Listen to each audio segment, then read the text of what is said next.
Magandang araw, may gagawin na tayong ayan, exhaust fan. Ayan. Ang sira nito, mahina na yung hangin. Halos hindi na umiikot. Tapos itong pinaka ventilation niya, itong bintanang to, hindi na umaangat, hindi na tumataas. Hindi na kayang itaas kasi mahina na yung hangin nito. Saksak natin para malaman natin yung Ayan.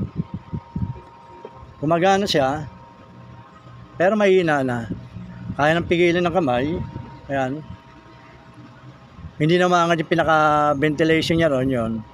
Kaya pinagawa na. Yan ang hanapin nating sira. Ito, kung pagmamasdan nyo, maganda naman yung ikot ng hélice niya. Maluwag naman. Normal naman siya. Kaya ang tututukan natin dyan, yung capacitor niya. Titingnan natin yung capacitor niya kung kung mahina na. Baklasin natin.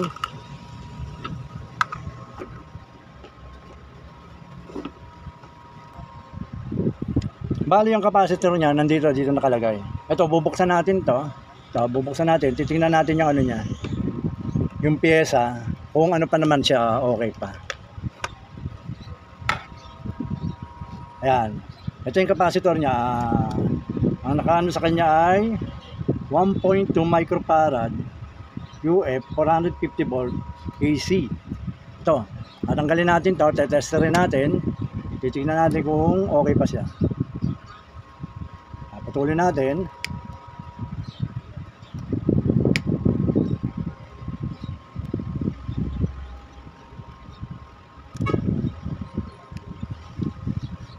Ayan, binalta natin. Tetesterin natin to ng digital tester.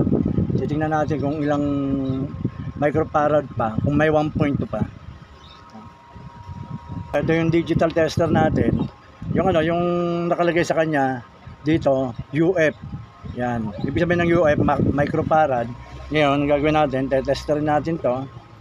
Titingnan natin kung may 1.2 pa.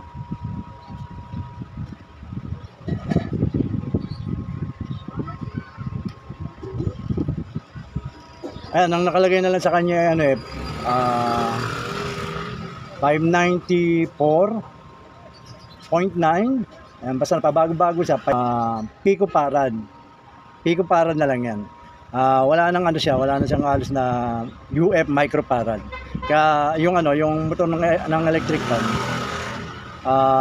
hindi na malakas ang hangin. Kukuha tayo ng bagong ganito, titingnan natin kung ang lalagay natin ay may 1.2 microfarad. Ito, meron tayong bago. Ayan.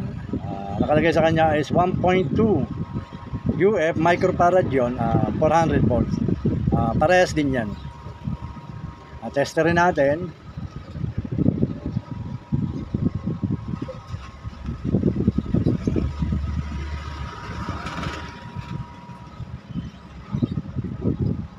Ayun, 1.2 microfarad. Ibig sabihin ito, okay ito. Kaysa dito sa isang nasa 500 plus picofarad. Ito, ilalagay natin to. Titingnan natin kung lalakas yung hangin kapag ito ang kinabit natin. Ito.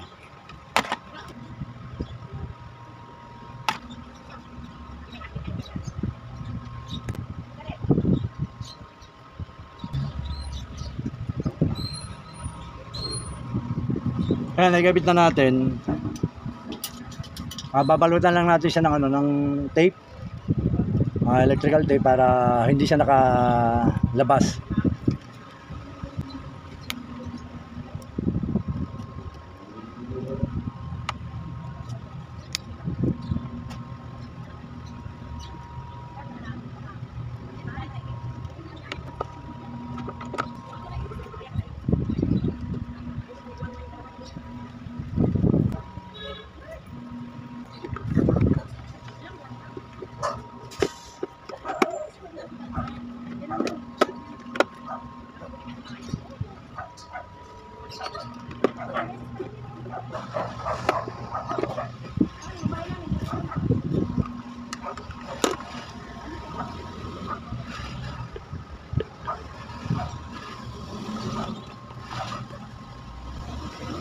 Ayan, naibalik na natin yung yung hélice niya. Ngayon, susubok ulit natin siya. Titingnan natin kung lalakas na yung ikot.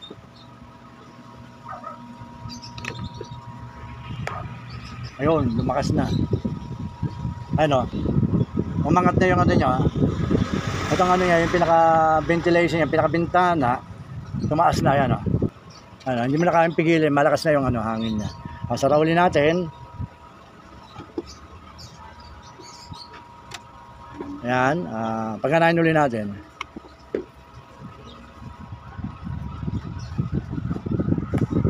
Ayan, okay na uli yung, ano, yung exhaust fan niya. Malakas na uli yung hangin. Pwede na uling gamitin. Sige po, maraming salamat sa panonood. Basta watch, share, and subscribe lang po kayo sa mga ginagawa ko para at least lahat ay susubaybayan. Thank you po.